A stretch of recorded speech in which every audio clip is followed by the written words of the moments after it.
হুম শুরুতে একবার এমন এক সত্তার কথা কল্পনা করা যাক যার কিনা 3টে মাথা আর 6টা হাত। হুম। আর সবচেয়ে ইন্টারেস্টিং ব্যাপারটা হলো এই 6টা হাতের মধ্যে মহাবিশ্বের একদম বিপরীত কিছু শক্তি ধরা আছে। ঠিক, মানে এক হাতে চূড়ান্ত ধ্বংসের ভয়ঙ্কর সব অস্ত্র, আবার ঠিক অন্য হাতেই ধরা আছে সৃষ্টির শান্ত আর পবিত্র প্রতীকগুলো। একদম। আর আমরা যদি একটু লজিক দিয়ে ভাবি, সৃষ্টির এই শান্ত রূপ আর ধ্বংসের চরম উগ্ররূপ যদি কখনো মুখোমুখি সংঘর্ষে জড়ায়। তাহলে তো পুরো মহাবিশ্ব এক লহমায় ছিন্ন ভিন্ন হয়ে যাওয়ার কথা, তাই না? ঠিক তাই। কিন্তু হিন্দু পুরাণের এই রহস্যময় সত্তার ভেতরে এই পরস্পর বিরোধী শক্তিগুলো কোনো রকম বিস্ফোরণ ছাড়াই এক অদ্ভুত নিখুঁত সামঞ্জস্যে অবস্থান করছে। আর আমাদের আজকের এই গভীর তথ্য বিশ্লেষণে আমরা ঠিক সেই পরম বিস্ময়কর সত্তা ভগবান দত্তাত্রেয়কে নিয়েই আলোচনা করতে যাচ্ছি। হ্যাঁ, এবং আজকের এই আলোচনার আসল উদ্দেশ্য কিন্তু শুধু বসে বসে পৌরাণিক গল্প শোনা নয়। না, একেবারেই নয়। বরং আমরা খুঁজব সেই মেকানিজম বা পেছনের কারণগুলো। মানে কেন তিনি অন্যান্য অবতারদের চেয়ে সম্পূর্ণ আলাদা, হুম। কিভাবে একজন ঘোরতর বৈরাগী ছাইমাখা সাধু সাধারণ মানুষের মানসিক অশান্তি দূর করার সবচেয়ে দ্রুতগামী মাধ্যম হয়ে উঠলেন। আর সবচেয়ে বড় কথা হলো তার শেখার সেই অভিনব পদ্ধতি। হ্যাঁ, যা এই আধুনিক জীবনের ইনফরমেশন ওভারলোড বা তথ্যের আধিক্যের যুগে আমাদের চারপাশের জগৎকে দেখার দৃষ্টিভঙ্গি পুরোপুরি পাল্টে দিতে পারে। সত্যি বলতে কি, দত্তাত্রেয়ের বিষয়টা নিয়ে আলোচনা করাটা অনেকটা মহাসাগরের গভীরে ডুব দেওয়ার মতো। কারণ তার পুরো অস্তিত্বটাই প্রথাগত নিয়মের বাইরে এক চরম স্বাধীনতার প্রতীক। একদম। তাহলে তার এই অকল্পনীয় শারীরিক রূপটি দিয়েই শুরু করা যাক, কি বলেন? হ্যাঁ, সেটাই সবচেয়ে ভালো হবে। তার ডান দিকের মাথাটি দেবাদিদেব শিবের, বাঁ দিকেরটি সৃষ্টিকর্তা ব্রহ্মার, আর মাঝখানের মাথাটি পালনকর্তা বিষ্ণুর। আর তার 6টা হাত তো যেন পুরো ব্রহ্মাণ্ডের একটা প্রতীকী মানচিত্র। ঠিক, এক হাতে জপমালা আর কোমণ্ডলু, যা ব্রহ্মার সৃষ্টির নিরন্তর প্রবাহকে বোঝায়। অন্য হাতে দমরু আর ত্রিশূল, মানে শিবের প্রলয় বা ধ্বংসের শক্তির প্রতীক। হ্যাঁ, আর রয়েছে শঙ্খ আর চক্র, যা বিষ্ণুর ভারসাম্য এবং পালনের নির্দেশক। কিন্তু মহাবিশ্বের এই 3 প্রধান দেবতা কেন হঠাৎ নিজেদের আলাদা অস্তিত্ব ছেড়ে একটামাত্র রূপে আবির্ভূত হলেন? এই জন্মবৃত্তান্তের গল্পটা কিন্তু বেশ নাটকীয়। শুধু নাটকীয় নয়, মানুষের অহংকার চূর্ণ করার একটা অসাধারণ মনস্তাত্ত্বিক পাঠও বটে। ঠিক বলেছেন। দত্তাত্রেয় হলেন মহর্ষি অত্রি এবং দেবী অনুসূয়ার পুত্র। দেবী অনুসূয়া? হ্যাঁ, দেবী অনুসূয়া ছিলেন এক মহান পতিব্রতা নারী। তার আধ্যাত্মিক তেজ আর পবিত্রতা এতই প্রখর ছিল যে স্বয়ং প্রকৃতিও তার কাছে নতি স্বীকার করত। হুম। তো পৌরাণিক কাহিনী অনুযায়ী এই 3 মহাদেব ব্রহ্মা, বিষ্ণু আর শিব একবার অনুসূয়াকে পরীক্ষা করার সিদ্ধান্ত নিলেন। মহর্ষি অত্রি তখন আশ্রমে ছিলেন না, তাই তো? হ্যাঁ, দেবতারা সাধারণ সাধুর ছদ্মবেশে সেই আশ্রমে এলেন আর এসে একটা অত্যন্ত অদ্ভুত শর্ত জুড়ে দিলেন। শর্তটা বেশ ভয়ঙ্কর ছিল। হ্যাঁ, তারা বললেন যে অনুসূয়াকে সম্পূর্ণ নগ্ন অবস্থায় তাদের খাবার পরিবেশন করতে হবে। এটা তো রীতিমতো একটা অসম্ভব মানসিক দ্বন্দ্ব। মানে একদিকে প্রাচীন ভারতের নিয়ম অনুযায়ী অতিথিকে ফিরিয়ে দেওয়া মানে চরম পাপ, আর অন্যদিকে সম্পূর্ণ অপরিচিত পুরুষদের সামনে নগ্ন হয়ে খাবার পরিবেশন করা মানে নিজের এতদিনের লালিত সতীত্ব আর পবিত্রতাকে বিসর্জন দেওয়া। অনুসূয়া তো পুরো একটা ফাঁদে পড়ে গিয়েছিলেন। কিন্তু ঠিক এই জায়গাটিতেই অনুসূয়ার আসল আধ্যাত্মিক শক্তির প্রকাশ ঘটে। তিনি দেবতাদের এই শর্ত মেনে নিলেন ঠিকই, কিন্তু পরিস্থিতিকে সম্পূর্ণ নিজের নিয়ন্ত্রণে নিয়ে এলেন। কিভাবে? তিনি তার সতীত্বের তেজে এই 3 মহাজাগতিক আর সর্বশক্তিমান দেবতাকে এক লহমায় নবজাতক শিশুতে পরিণত করে ফেললেন। তাই নাকি? হ্যাঁ, এরপর তিনি তাদের মাতৃদুগ্ধ পান করান। এখানে সবচেয়ে আকর্ষণীয় মনস্তাত্ত্বিক বিষয়টা খেয়াল করুন, দেবতারা এসছিলেন এক মানবীর পবিত্রতা পরীক্ষা করতে। কিন্তু দেবী অনুসূয়ার সেই তীব্র মাতৃত্ব আর আধ্যাত্মিক শক্তির সামনে তাদের নিজেদের ঐশ্বরিক অহংকার পুরোপুরি ধূলিসাৎ হয়ে যায়। মানে চরম নারী শক্তির কাছে এই মহাজাগতিক শক্তির একটা বিশাল পরাজয় ঘটে। একদম। এরপর তো অন্যান্য দেবীদের অনুরোধে তারা নিজেদের আসল রূপে ফেরেন এবং অনুসূয়ার পুত্র হিসাবে জন্ম নিতে সম্মত হন। আর এখান থেকেই তো তার নামের উৎপত্তিটা হয়েছে। হ্যাঁ, দত্ত শব্দের অর্থ হল যিনি নিজেকে সমর্পণ করেছেন, আর অত্রি হল তার পিতার নাম। অত্রির কাছে নিজেকে সমর্পণ করেছেন যিনি, তিনিই দত্তাত্রেয়। অসাধারণ একটা নাম। বিষয়টা অনেকটা ইংরেজিতে যে আমরা জিওডি বা গড বলি তার আক্ষরিক রূপ: জেনারেটর, অপারেটর আর ডেস্ট্রয়ার। এই তিনটির একটা কমপ্লিট প্যাকেজ। একদম ঠিক তুলনা দিয়েছেন। কিন্তু এখানেই আমার সেই পুরনো প্রশ্নটা আবার ফিরে আসছে। কোন প্রশ্নটা? এই যে সৃষ্টির শান্ত রূপ আর ধ্বংসের ভয়ঙ্কর রূপ একসঙ্গে এক শরীরে আছে, এটা কি একে অপরের সাথে সাংঘর্ষিক নয়? এই শক্তির ভারসাম্যটা বজায় থাকে কিভাবে? এই ভারসাম্যটা বোঝা খুব জরুরি।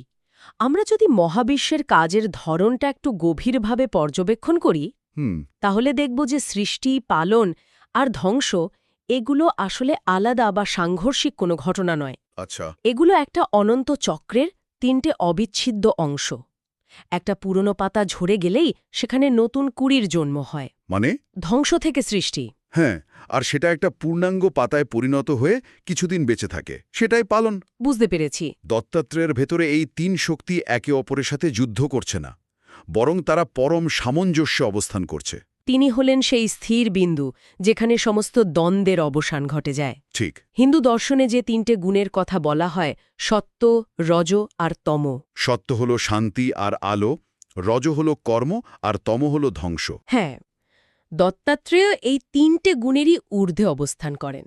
তিনি এই চক্রের নিয়ন্ত্রক, কিন্তু এই চক্র দ্বারা প্রভাবিত নন। তারই তথাগত গুণের ঊর্ধ্বে থাকার ব্যাপারটা থেকে এটা বেশ পরিষ্কার হয়ে যায় যে কেন তিনি সাধারণ দেবতাদের মতো নন। একদম। সনাতন ধর্মের অবতারদের তো সাধারণত কয়েকটা নির্দিষ্ট ভাগে ভাগ করা হয়, যেমন ধরুন উগ্ররূপ। হ্যাঁ, যেমন নরসিংহ অবতার। হ্যাঁ, যিনি তার ভক্তকে আসন্ন শারীরিক বিপদ বা শত্রুর হাত থেকে তাৎক্ষণিক রক্ষা করতে আবির্ভূত হন। আবার সৌম্যরূপও রয়েছে। ঠিক, ভগবান রাম বা কৃষ্ণের মতো পারিবারিক বা রাজকীয় রূপ, যাদের কাছে মানুষ মূলত বস্তুতান্ত্রিক আকাঙ্ক্ষা বা পারিবারিক শান্তির জন্য প্রার্থনা করে। কিন্তু দত্তাত্রেয় এই দুই দলের কোনোটিতেই পড়েন না। একদমই না। তিনি হলেন একজন জ্ঞান অবতার। হ্যাঁ, জ্ঞান অবতারের উদ্দেশ্য সম্পূর্ণ ভিন্ন। যখন মানুষের শুধু জাগতিক বা ভৌত নিরাপত্তা নয়, বরং আত্ম উপলব্ধি আর আধ্যাত্মিক পথের সন্ধান প্রয়োজন হয়, তখন এই অবতারের আবির্ভাব ঘটে।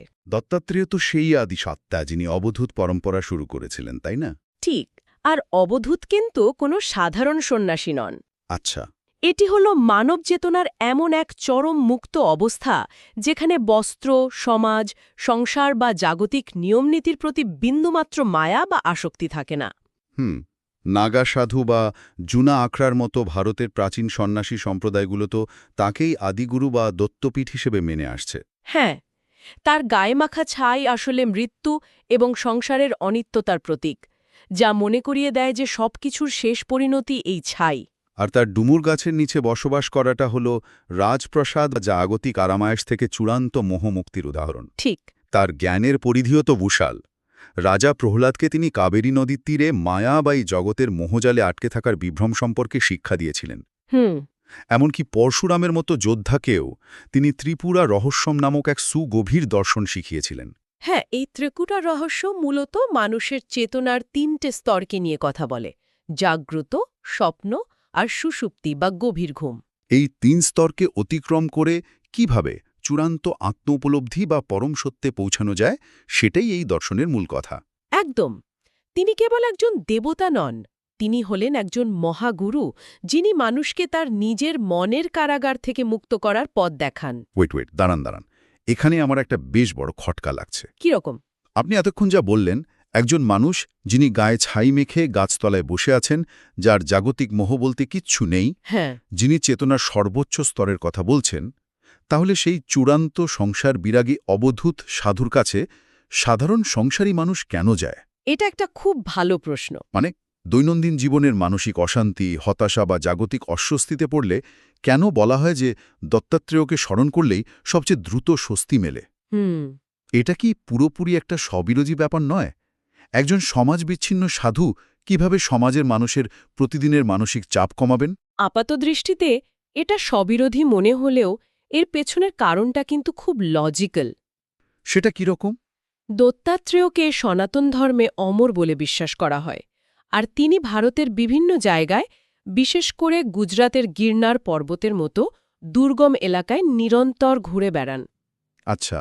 এর মানে হল তিনি অন্যান্য দেবতাদের মতো কোনো দূরবর্তী স্বর্গীয় মাত্রায় অবস্থান করেন না।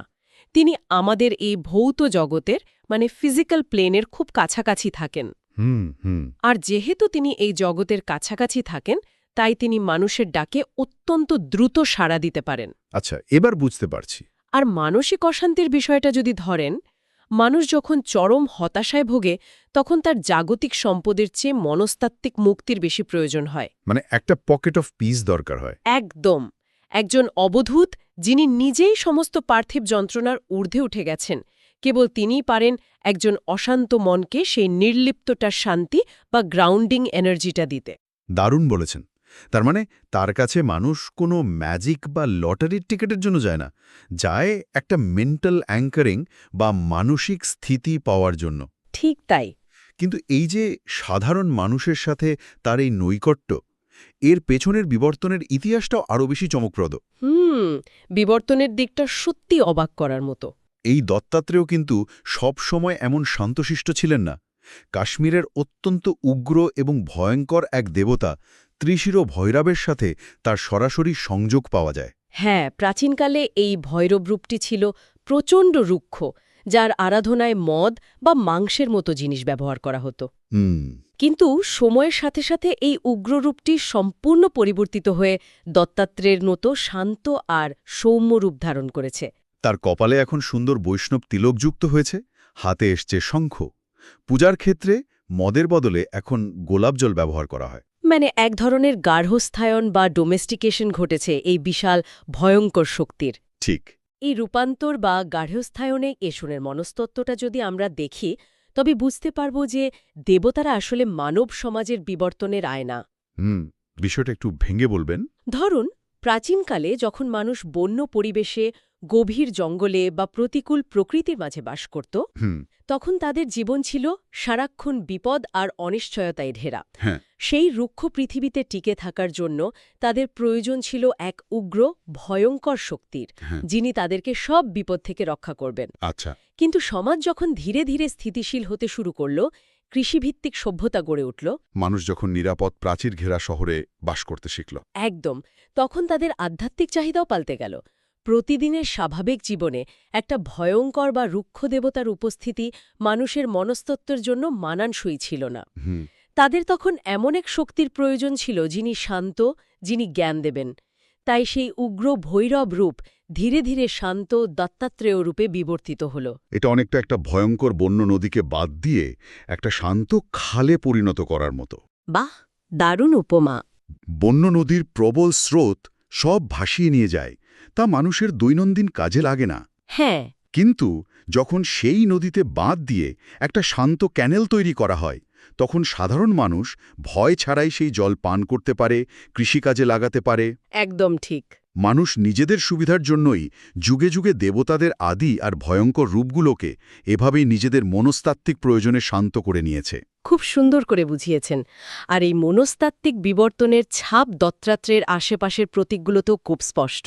ওই যে 4টে কুকুর আর একটা গরুর কথা বলছেন। হ্যাঁ, খেয়াল করবেন, তার আশেপাশে সবসময় 4টে কুকুর আর একটি গরু দেখা যায়। এই 4টে কুকুর কেবল সাধারণ প্রাণী নয়, এগুলো মূলত 4 বেদ আর 4 যোগের প্রতীক, তাই তো? মানে কর্ম, ভক্তি, জ্ঞান আর রাজযোগ। একদম। কুকুর যেমন তার প্রভুর প্রতি চূড়ান্ত অনুগত থাকে, এটি বোঝায় যে সত্যিকারের জ্ঞান সবসময় পরম সত্যের প্রতি অনুগত। আর গরুটি হল পৃথিবী এবং প্রাচুর্যের প্রতীক। ঠিক। এই প্রতীকগুলো প্রমাণ করে যে তিনি কেবল ধ্বংস বা সংসার ত্যাগের প্রতিনিধি নন, বরং পরিপূর্ণ জ্ঞান আর প্রকৃতির সাথে এক অপূর্ব সহাবস্থানের প্রতীক হয়ে উঠেছেন। আর ঠিক এই প্রকৃতির সাথে সহাবস্থানের জায়গাটি থেকেই আসে আমাদের আজকের আলোচনার সবচেয়ে আকর্ষণীয় এবং গভীর অংশ, তার শেখার অভিনব পদ্ধতি। হ্যাঁ, আমরা সাধারণত মনে করি জ্ঞান অর্জন করতে হলে একটা নির্দিষ্ট স্কুলে যেতে হবে বা একজন নির্দিষ্ট গুরুর পায়ের কাছে বসে দিনের পর দিন সাধনা করতে হবে। কিন্তু দত্তাত্রেয়ের কোনো একজন নির্দিষ্ট বা প্রথাগত গুরু ছিলেন না। না, তিনি চারপাশের প্রকৃতি আর সমাজের একেবারে সাধারণ জিনিসগুলো থেকে শিখতেন। তিনি মোট ২৪টি উপাদানকে নিজের গুরু হিসেবে মেনে নিয়েছিলেন। হ্যাঁ, আর এই ২৪ জন গুরুর তালিকা দেখলে যে কেউ অবাক হবেন। হুম। এর মধ্যে রয়েছে পৃথিবী, বাতাস, আগুন, জল, আকাশ, চাঁদ, সূর্য, পায়রা, অজগর সাপ, এমনকি ফড়িং পর্যন্ত। ফড়িং? হ্যাঁ, তিনি প্রতিটি উপাদানকে কেবল দেখেননি, খুব গভীরভাবে পর্যবেক্ষণ করেছিলেন। যেমন ধরুন বাতাসের কথা। ঠিক, তিনি বাতাসের কাছ থেকে শিখেছিলেন নির্লিপ্ততা। হুম। বাতাস যখন ফুলের বাগানের ওপর দিয়ে বয়ে যায় তখন সে সুগন্ধ বহন করে, আবার যখন ডাস্টবিনের ওপর দিয়ে যায় তখন দুর্গন্ধ বহন করে। কিন্তু বাতাস নিজে কখনো সেই সুগন্ধ বা দুর্গন্ধে আটকে পড়ে না, সে প্রবাহিত হতে থাকে। একদম তাই। ঠিক তেমনি একজন অবধূতের মনকে পৃথিবীর সমস্ত ভালো মন্দের ওপর দিয়ে বয়ে যেতে হবে, কিন্তু কোনো কিছুতেই আসক্ত হওয়া চলবে না। আর অজগর সাপের বিষয়টা তো আরও অদ্ভুত। হ্যাঁ, অজগর সাপ খাবার খোঁজার জন্য খুব একটা দৌড়ঝাঁপ করে না। সে এক জায়গায় স্থির হয়ে পড়ে থাকে, ঠিক। যা তার সামনে আসে তাই সে গ্রহণ করে। দত্তাত্রেয় এই অজগর সাপের কাছ থেকে শিখেছিলেন যে নিজের ভাগ্য বা পরিস্থিতির সাথে অযথাই যুদ্ধ না করে জীবন যা কিছু সামনে এনে দেয় তাকে সম্পূর্ণ শান্তভাবে গ্রহণ করাই হলো পরম তৃপ্তি। একদম। কিন্তু প্রকৃতি তো গেল, এই ২৪ জন গুরুর মধ্যে সবচেয়ে চমকে দেওয়ার মতো গুরু কে ছিলেন সেটা কি আমরা বলতে পারি? পিঙ্গলা।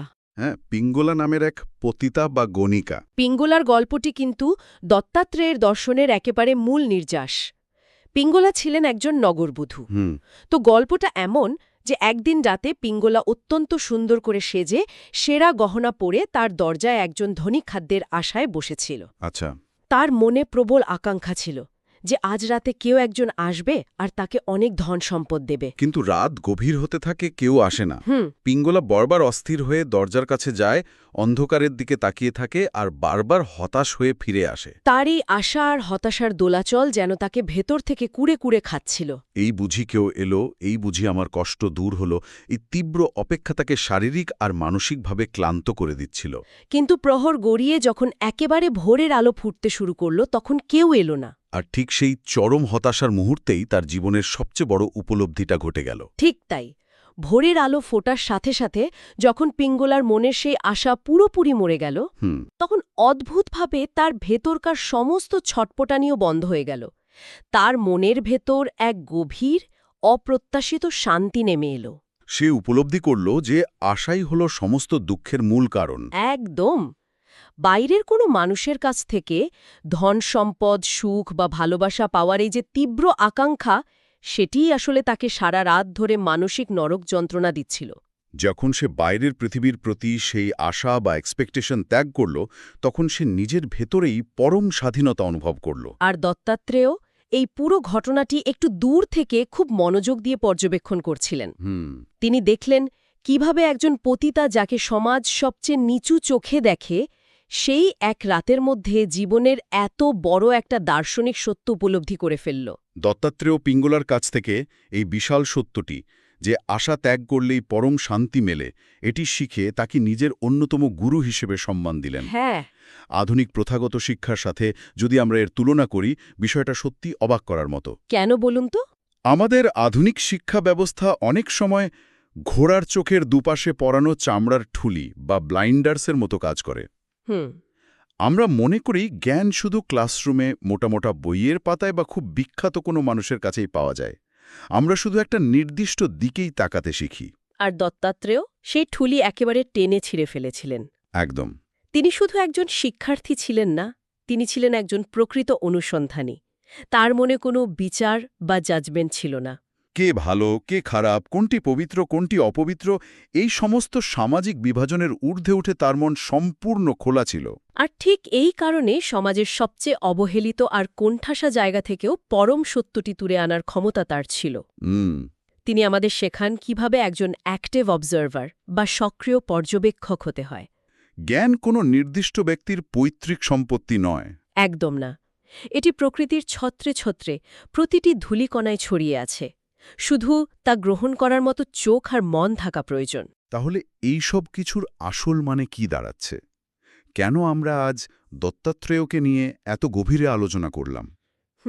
তিনি শুধু কোনো প্রাচীন পৌরাণিক দেবতা বা মন্দিরে পূজা পাওয়ার মতো কোনো মূর্তি নন। ঠিক।